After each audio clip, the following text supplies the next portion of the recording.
Bine v-am găsit, dragii mei din Zodia Berbec, oriunde v-ați afla.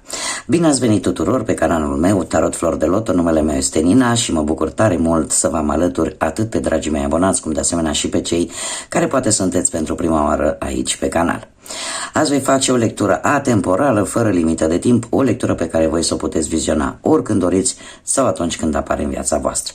Dar înainte de a începe această lectură, trebuie să mulțumesc ca de fiecare dată tuturor celor care prin like-uri, prin comentarii, prin distribuire și aduc aportul la dezvoltarea acestui canal și cărora eu din tot sufletul simt nevoia să vă mulțumesc pentru că aveți încredere în acest proiect și pentru că în felul ăsta mărim această comunitate frumoasă a florilor de lotus. Da? Flor de loto în traducere în românește înseamnă floare de lotus. Bun, dragii mei, un aspect important înainte de a începe lectura și anume faptul că voi vă construiți propriul viitor, așa că vă rog din suflet să luați decât mesajele care rezonează cu voi, iar restul lăsați-le să zboare în univers, pentru că sigur sunt pentru alte energii, pentru alte persoane care într-o mai mică sau mai mare măsură au o legătură cu Zodia Berbec. Cum de asemenea, dacă nu veți rezona cu această lectură, puteți viziona celelalte zodii care pot reprezenta pentru voi poate ascendentul, luna, Venus sau oricare altă planetă importantă din cartea voastră natală. Și acum, dragilor, haideți să vedem care este situația actuală sau care este energia actuală în funcție de ce simțiți, cum gândiți și ce vă doriți. Și haideți să vedem care este situația actuală pentru... Ia să vedem ce avem aici.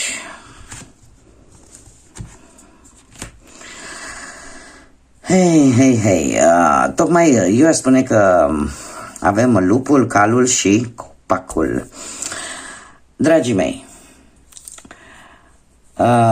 unii dintre voi posibil să fi avut o situație în care cineva să fi încercat, poate, să vă deposedeze de ceva, da? Să vă lase fără ceva. Acum poate să fie ceva material legat de bani sau poate să fie chiar și energie, da? Acei vampiri energetici. Sau poate pur și simplu cineva care va cam consuma timpul degeaba. Unii dintre voi e posibil ca în ultima vreme să vă fi simțit așa un pic amenințați sau poate să nu aveți încredere în cineva sau poate chiar în voi. Dar se pare că v-ați folosit inteligența, v-ați folosit instinctele și ați păstrat conexiunea cu ai voștri.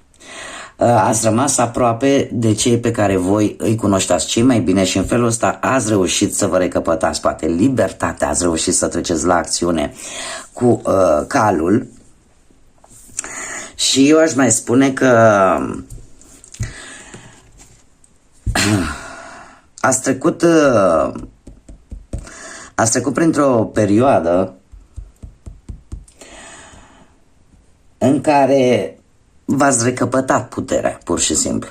V-ați recăpătat puterea, iar în acest moment se pare că sunteți pe o poziție stabilă, în creștere, în plină dezvoltare și cumva te simți mult mai stabil, atât din punct de vedere al sentimentelor, atât din punct de vedere al legăturilor cu arborele genetic al familiei tare sau poate cu acei prieteni adevărați. Oricum, eu aș spune că ceva benefic, dacă n-a venit curând, va ajunge în viața voastră, ceva benefic mai ales pentru cei care au legătură cu zonele astea de sat, zonele rurale.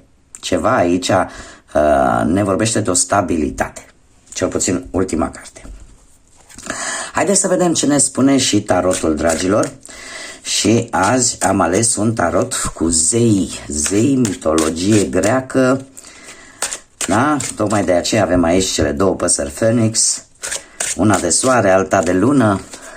Haideți să vedem ce vine în viața voastră profesională, dragii mei din Berbec, în următoarea perioadă de când voi urmăriți această lectură.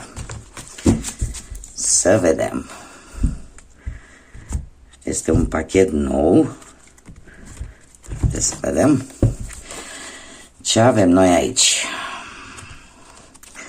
Și avem un 9 de bâte de 2 ori.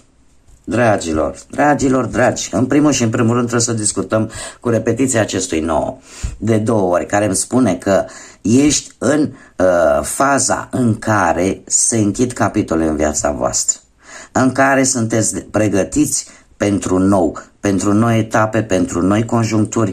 Sunteți în momentul în care v-ați dat seama ce responsabilități aveți, sunteți în momentul în care veți recolta ceea ce voi ați semănat, da? Din punct de vedere spiritual, până în acest moment. Da? Și plus de asta, chiar dacă poate viața nu va închide anumite capitole, voi sunteți dispuși în acest moment să închideți anumite capitole, indiferent despre ce capitole este vorba, de ce aspect al vieții voastre. Revenind la partea profesională, aș spune că acest 9 de bâte îmi vorbește exact cum bine am văzut de o stare de apărare. A stat în permanență într-o tensiune posibilă la locul de muncă, poate cineva va vrut postul sau poate unii dintre voi ați avut o negociere destul de dificilă pentru a obține poate un job, dar cumva nu v-ați lăsat. De ce? Pentru că avem și un 9 de cupe. Un 9 de cupe care îmi spune că ești într-o fază de extindere din punctul ăsta de vedere profesional și e posibil chiar să obții acea avansare pe care tu ți-ai dorit-o, sau e posibil să obții chiar acel post pentru care poate deja ai dat un interviu, iar răspunsul cumva este unul pozitiv. Acum, într-adevăr, avem diavolul, care pe partea asta profesională îmi spune că trebuie să-ți folosești istețimea și să nu te lași, pentru că într-adevăr sunt mari șanse să obții ceva pozitiv din punctul ăsta de vedere profesional, dar vine cu 2 atenționări mari și late, și anume nu amesteca niciodată munca cu dragostea, da? Și a doua, cere informații, nu te lăsa, dar chiar dacă nu ți se oferă informații, tu cere-le, pentru că astea vor face diferența. Da? Cum îmi place mie să spun, informația face toți banii. Dar în rest, totul ar merge strună, ca să zic așa, pentru cei cel puțin care se vor regăsi cu acest mesaj. Haideți să vedem pe partea asta a banilor. Hotărâre multă pe partea bănuților. Avem carul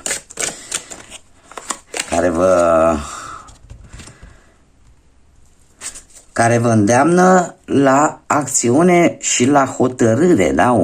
O stare de spirit foarte, foarte bună. Unii dintre voi e posibil să fi recuperat vechi datorii, sau poate să fi primit ceva bani din exterior, sau poate pur și simplu ați avut un câștig neașteptat. Unii poate din turism, alții poate din transport, ori niște bani care au venit așa într-un mod total neașteptat. Avem de asemenea un 6 de monede care îmi vorbește despre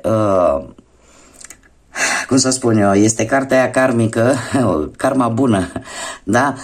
Cel puțin în cazul vostru. De ce? Pentru că o mână care ia și cealaltă care dă, da? Cu una dai și cu alta primești. De unde voi poate ați dat și la voi se întoarce înapoi, da? O anumită sumă de bani. Faptul că avem și îndrăgostiții, pe partea asta a bănuților îmi spune că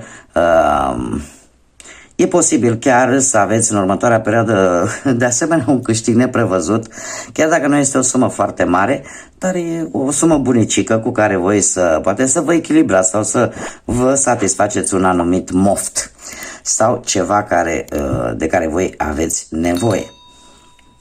Așa că lucruri bune, dragii mei, lucruri bune. Haideți să vedem pe partea asta a dragostei ce vine pentru dragii mei din berbec în următoarea perioadă. Ați avut unii dintre voi, facem mai întâi pentru cei care sunteți deja într-o pereche. Haideți să vedem ce se întâmplă aici. Avem un 5 de bâte și un 7 de bâte. Dragilor, ați traversat o perioadă destul de tensionată în relația voastră, dar trebuie să vă spun un lucru. E posibil ca toate aceste tensiuni și toate aceste stări de angoasă,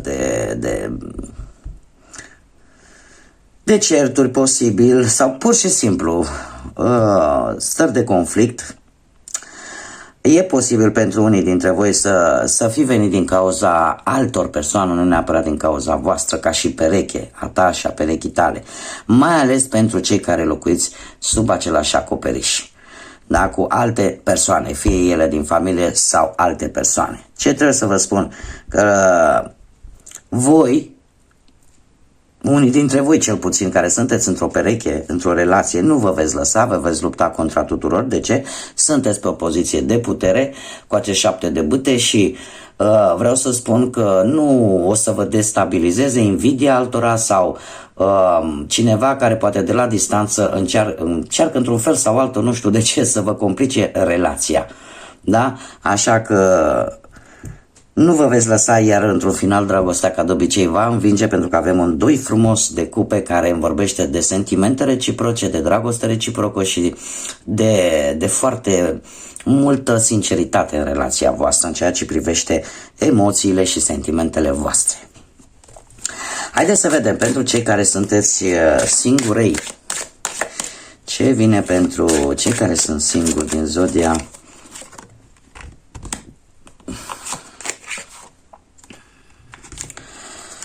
zodia Berbec. Dragilor, voi ați fost puși la un moment dat într-o situație în care să alegeți. Să alegeți. Și cu acest 2 de spade, cumva, eu aș spune că posibil încă să mai aveți, ori să alegeți, ori încă să mai aveți ceva probleme interne de rezolvat, niște resturi rămase oarecum de la ultima relație pe care ați avut-o, lucruri care încă necesită o vindecare, da? Acum, avem forța. Avem forța care îmi spune că, dragii mei, cumva lucrurile astea parcă încet, încet s-au vindecat. Acea stare pentru unii dintre voi pe care ați avut-o, în care poate nu erați hotărâți dacă mai vreți pe cineva în viața voastră pe o perioadă lungă de timp, cumva parcă se va finaliza. De ce? Pentru că acest arcan major, forța, îmi vorbește de un bun moment de a căuta, de a găsi pe cineva să vină în viața voastră. Iar faptul că avem și moderația, asta îmi spune că apare necesitatea foarte acută de a avea pe cineva lângă voi. Deci cumva, încet, încet, toate aceste răni ale trecutului se vor vindeca, iar voi, încet, încet, veți simți nevoia și mai mult să aveți totuși pe cineva lângă voi. Haideți să vedem ce mesaj are pentru voi acest oracol al florilor pe care eu l-am ales pentru această lectură. Și avem încrederea și avem garoafa noastră, cea de toate zilele, care îmi spune așa: poți să ai încredere în persoanele care te înconjoară, sunt îngeri terestri trimiși pentru a-ți da sfaturile pe care tu le cauți. Este probabil că un îndemn, mai ales pentru pentru cei dintre voi care cumva parcă v-ați pierdut încrederea în oameni. Totuși, am văzut foarte bine încă de la începutul acestei lecturi că dacă ești înconjurat de cei care tu simți că te iubesc și simți că sunt acolo lângă tine pentru binele tău și pentru binele comun, atunci poți să ai încredere în aceste persoane și se pare că ele cumva sunt ghidate. Știu că poate pentru unii o să vi se pară spus un pic mai mult așa, când spui sunt îngeri terestri trimiși pe pământ ca să te ajute, să-ți dea sfaturi și să te ajute. Acum eu trebuie să vă spun care este legătura, da, cu această frază, și anume faptul că de multe ori ni se întâmplă în viață să, cum să spun eu, să ne apară anumite persoane care să aibă un rol foarte bine determinat în viața noastră și care prin apariția lor, prin simplu fapt poate că te întâlnești odată în viață cu aceste persoane, ele capătă o importanță foarte mare. E ca și cum e o vorbă la noi care spune Dumnezeu lucrează prin oameni. Da? Nu trebuie să vedem neapărat acei îngeri înaripați. Da? Dumnezeu lucrează prin oameni și atunci când ai omul potrivit, când îți apare în cale o persoană pe care poate nici măcar n-ai cunoscut-o, dar care te ajută, nu știu, poate să rezolve o problemă sau poate să te ajute să traversezi o perioadă grea din viața ta, atunci poți să spui că Dumnezeu a lucrat prin acei oameni și atunci noi oamenii, noi înșine devenim acei îngeri terestri, trimești de Dumnezeu pentru a ajuta pe ceilalți. Tocmai de aici vine și această calitate extraordinară a celor care au sufletul bun, care încearcă să ajute. Da? Bun, dragii mei, aceasta a fost lectura pentru voi. Eu mă bucur tare mult că v-am avut alături, ca de obicei. Pentru cei care nu v-ați abonat și poate ați rezonat sau poate v-a plăcut această lectură și poate vreți să mai urmăriți, eu vă aștept cu mare drag să vă abonați. Cum de asemenea, dragilor, nu uitați de like-uri, nu uitați de comentarii și de distribuiri. Eu, ca de fiecare dată, vă răspund la comentarii în măsura timpului disponibil. Și vă mulțumesc tare mult pentru toate aceste gesturi. Așa că, dragii mei, până data viitoare când ne vom revedea, numai bine vă doresc multă energie pozitivă și să fiți iubiți, dragilor.